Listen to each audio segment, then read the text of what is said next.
In the name of God, the Father, the Son, and the Holy Spirit. Amen. You may be seated.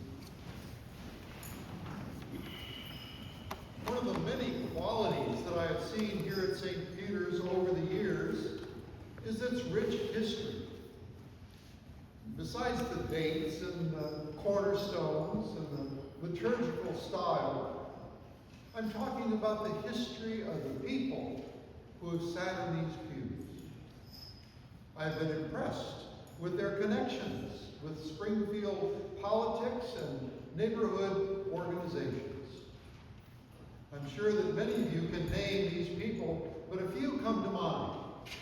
Carmencita Jones, Vera O'Connor, Marge Guess. They had connections with City Hall that were impressive. I have been told that when Vera O'Connor called the mayor, he not only answered the phone, he listened.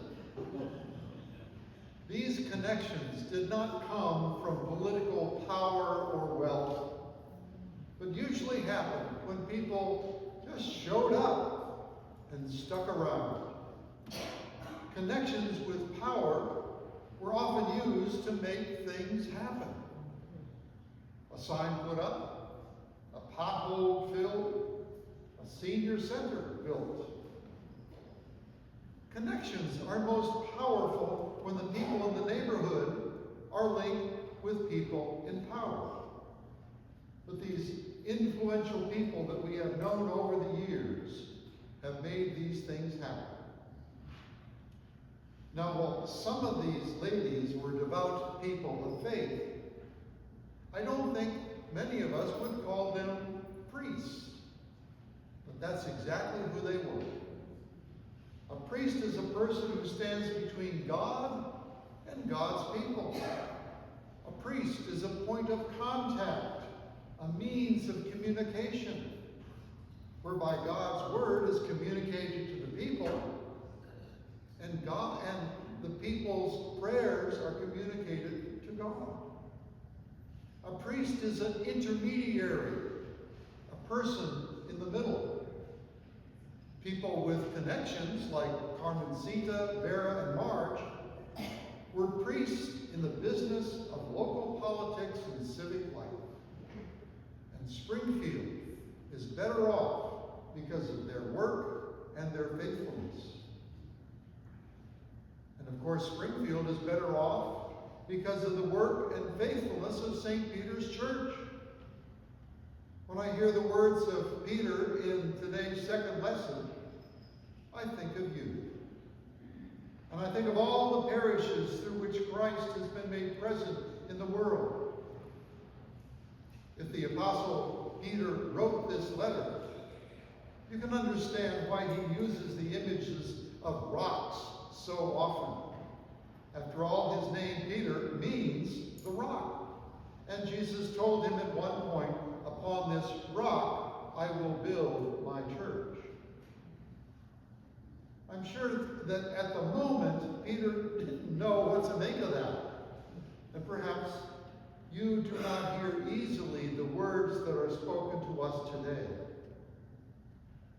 But you are a chosen race, a royal priesthood, a holy nation, God's own people, in order that you may proclaim the mighty acts of him who called you out of darkness into his marvelous light. You, all of you, have been chosen.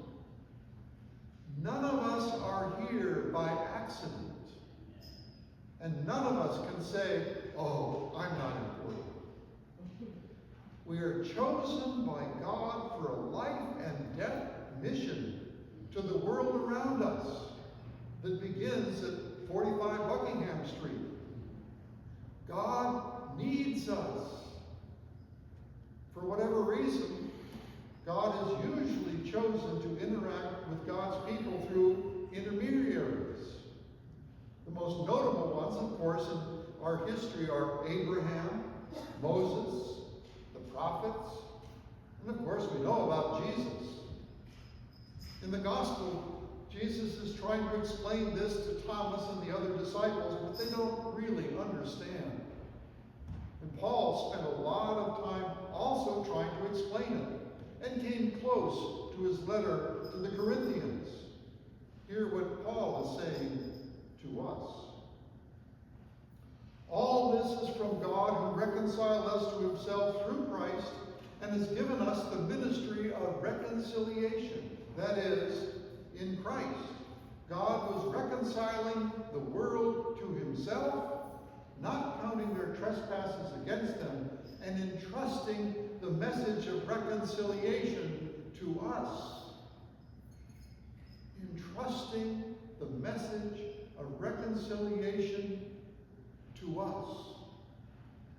We are called to be that royal priesthood, the intermediaries connected to God who loves the world, and to the world who needs that love so desperately.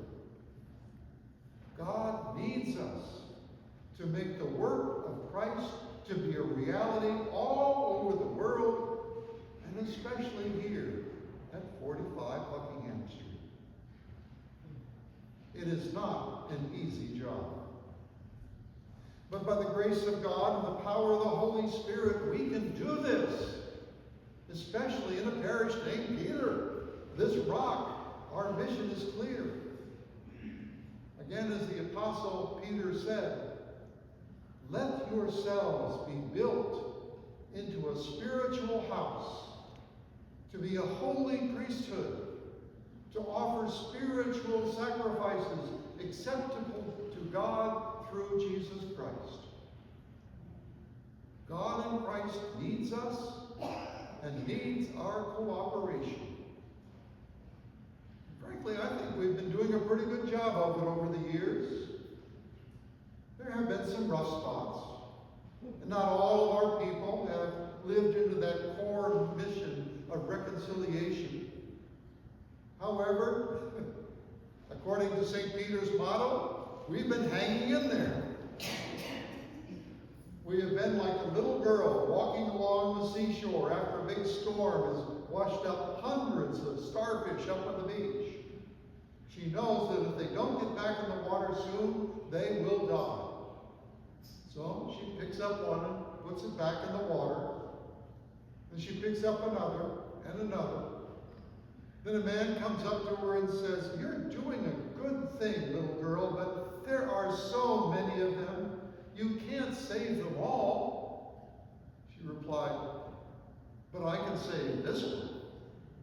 And picks it up and puts it back in the water, back to safety.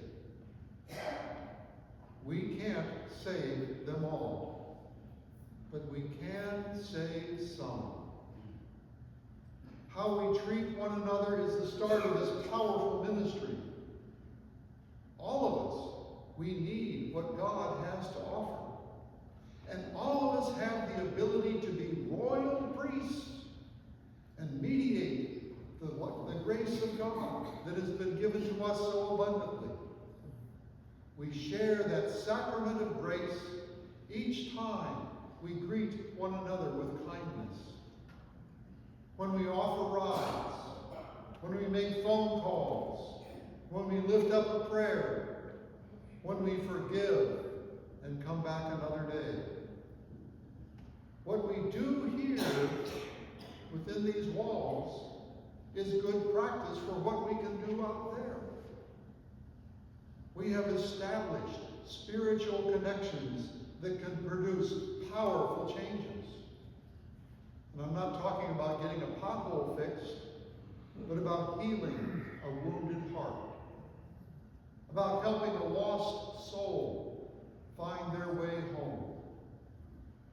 We have made these powerful connections mostly by showing up and hanging on to our relationship with God. You all know what it means to love your neighbor, and we often make a good effort in this divided and complicated world. Living out your calling as a royal priest is never easy. It's complicated, and we can feel challenged. And that is why Jesus began began with the words that began the gospel. Do not let your hearts be troubled. Believe in God. Believe also in me. That's it. Jesus could have simply shut up right after that. At the base of it all, God's actions, the cross, the resurrection, the calling to mission, at the base of it all, there is a simple truth upon which we can stand and from which we can go out into the world. Once you were not a people, but now you are God's people. Once you had not received mercy, but now you have received mercy. Thanks be to God.